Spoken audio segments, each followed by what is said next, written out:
Doctor Rosanara Begum KGMCTA. Doctor Rosanara, നോക്കൂ, ഇന്ന് ഏറ്റവും ഞെട്ടിക്കുന്ന പ്രതികരണം വന്നത് അന്ന് യൂണിറ്റ് ചീഫായിരുന്ന സീനിയർ ഡോക്ടറായിരുന്ന ഹെഡ് ഓഫ് ദി ഡിപ്പാർട്ട്മെന്റ് ആയിരുന്ന ഡോക്ടർ ലളിതാംബികയുടേതാണ്. ഡോക്ടർ ലളിതാംബിക പറഞ്ഞത് ഇതൊക്കെ വലിയ കാര്യമുള്ളതല്ല, 5 വർഷമെന്നല്ല, ഇനി 50 വർഷം ഈ സർജിക്കൽ എക്യുപ്മെന്റ് അവിടെ ഇരുന്നാൽ യാതൊരു കുഴപ്പമില്ലെന്നാണ്. ഇത് വയറിൽ കുടുങ്ങിയത് മൂലം മാരകമായ ബുദ്ധിമുട്ടുകൾ അനുഭവിച്ച് മൂത്രം ഒഴിക്കാൻ കൺട്രോൾ ചെയ്യാൻ പോലും പറ്റാത്ത വിധത്തിൽ ഡയപ്പർ ധരിച്ചുകൊണ്ട് നടക്കേണ്ട ഒരു അവസ്ഥ വന്ന ഒരു സ്ത്രീ, അവർ നിരന്തരം വേദനിക്കുകയാണ്. കഴിഞ്ഞ 5 വർഷമായിട്ട് ആശുപത്രികൾ കയറി ഇറങ്ങുകയാണ്. അങ്ങനെയുള്ള ഒരു മനുഷ്യന്റെ അനുഭവം അവിടെ നിൽക്കുമ്പോൾ ഇത്ര ഇൻസെൻസിറ്റീവായിട്ട് ഡോക്ടർമാർ പ്രതികരിക്കാമോ? ഇതിൽ ഡോക്ടറുടെ റിയാക്ഷൻ എന്ന് പറയുന്നത് എങ്ങനെ എക്സ്പ്ലെയിൻ ചെയ്യണം എന്നുള്ളത് എനിക്കറിയില്ല. അതൊരു തികച്ചും നിർഭാഗ്യകരമായ ഒരു റിയാക്ഷൻ ആയിരുന്നു എന്ന് തന്നെ പറയേണ്ടി വരും. ഇതിൽ ഇപ്പോൾ റിപ്പീറ്റഡായിട്ട് നമ്മൾ പല കാര്യങ്ങൾ കേൾക്കുന്നുണ്ട്. കഴിഞ്ഞ കുറേ വർഷങ്ങളായിട്ടും അതിനു മുന്നേയും ഒക്കെ നമ്മൾ കേൾക്കുന്നുണ്ട്. അത് കത്രിക ആവട്ടെ, ആർട്ടറി ഫോർസെപ്സ് ആവട്ടെ, മോപ്സ് ആവട്ടെ, ഗോസസ് ആവട്ടെ, അങ്ങനെ പലതും.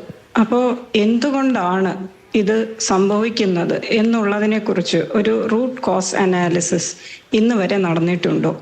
അതിനുവേണ്ടി എന്ത് നടപടികളാണ് ഇതുവരെ എടുത്തിട്ടുള്ളത് എന്നുള്ളതാണ് നമ്മൾ തികച്ചും ഈ ഒരു അവസരത്തിൽ കറക്റ്റായിട്ട് നോക്കേണ്ടത്.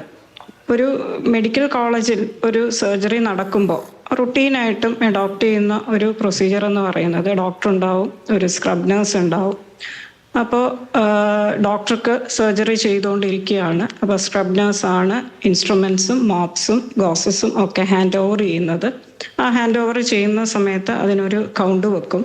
അപ്പോൾ ആ കൗണ്ട് തിരിച്ച് ഇത് എല്ലാം സർജറി കഴിഞ്ഞിട്ട് അത് ചെക്ക് ചെയ്യും. അപ്പോൾ ഡോക്ടർ നഴ്സിനോട് ചോദിക്കും, ഇതെല്ലാം കറക്റ്റാണോ, എല്ലാം കറക്റ്റാണോ. അതല്ല അതിലൊരു സംശയം പറയുകയാണെങ്കിൽ തീർച്ചയായും അത് തിരിച്ച് എക്സ്പ്ലോർ ചെയ്ത് നോക്കിയിട്ടേ നമ്മൾ വൂണ്ട് ക്ലോസ് ചെയ്യാറുള്ളൂ. അതാണ് യൂഷ്വലി ഫോളോ ചെയ്യുന്ന പ്രൊസീജിയർ. പിന്നെ ഫ്ലോർ നഴ്സിൻ്റെ കാര്യം, എന്തുകൊണ്ടാണ് ഒരു ഫ്ലോർ നഴ്സിൻ്റെ ആവശ്യമുള്ളത് അവിടെ? ഈ ഫ്ലോർ നഴ്സാണ്, അതായത് ഈ സ്ക്രബ് നഴ്സും ഡോക്ടറും 2 പേരും ഡ്രേപ്പ് ചെയ്ത് സർജറിക്ക് ഫീൽഡിൽ നിൽക്കുന്ന ആൾക്കാരാണ്. അപ്പം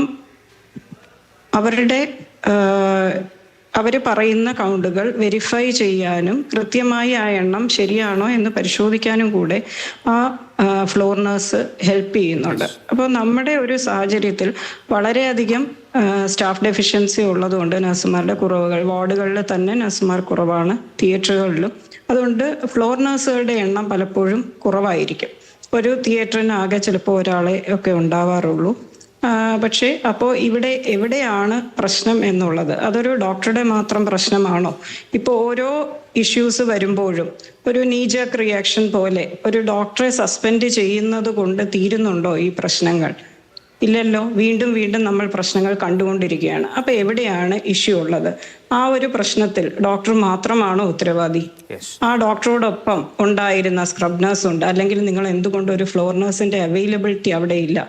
ഈ പറയുന്ന സംഭവം അത് തികച്ചും നിർഭാഗ്യകരമാണ്. അത് അനുഭവിക്കുന്നവർക്ക് അതിന്റെ വേദന മനസ്സിലാവുകയുള്ളൂ. ആ സഹോദരി പറഞ്ഞത് കറക്റ്റാണ്. അപ്പോൾ ഇത് നടന്നത് നമ്മുടെ കോവിഡിന്റെ പീക്ക് സമയത്താണ്.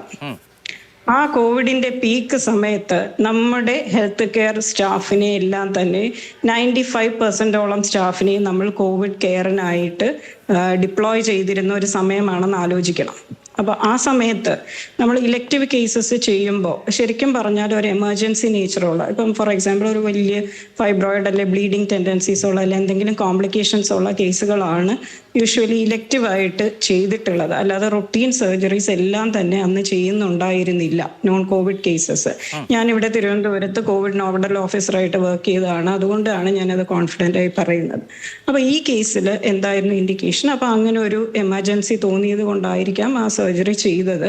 അപ്പോൾ ആ സർജറി ചെയ്ത സമയത്ത് ഈ പറയുന്ന ബാക്കിയുള്ള ഫെസിലിറ്റീസ്, സ്റ്റാഫുകളുടെ എണ്ണം, സ്ക്രബ് നഴ്സ്, ഫ്ലോർ നഴ്സ്, ബാക്കി സപ്പോർട്ടിംഗ് സ്റ്റാഫ്, അങ്ങനെയുള്ള പ്രശ്നങ്ങളെല്ലാം തന്നെ അന്വേഷിച്ചതിന് ശേഷം മാത്രമേ ഒരു നടപടിയിലേക്ക് പോകാൻ പാടുള്ളൂ. ഡോക്ടറെ മാത്രം ബലിയാടാക്കരുത്. അതെ, അതുകൊണ്ട് മാത്രം ഈ പ്രശ്നം പരിഹരിക്കപ്പെടുന്നില്ല. ശരി, അതാണ് KGMCTA നിലപാട്.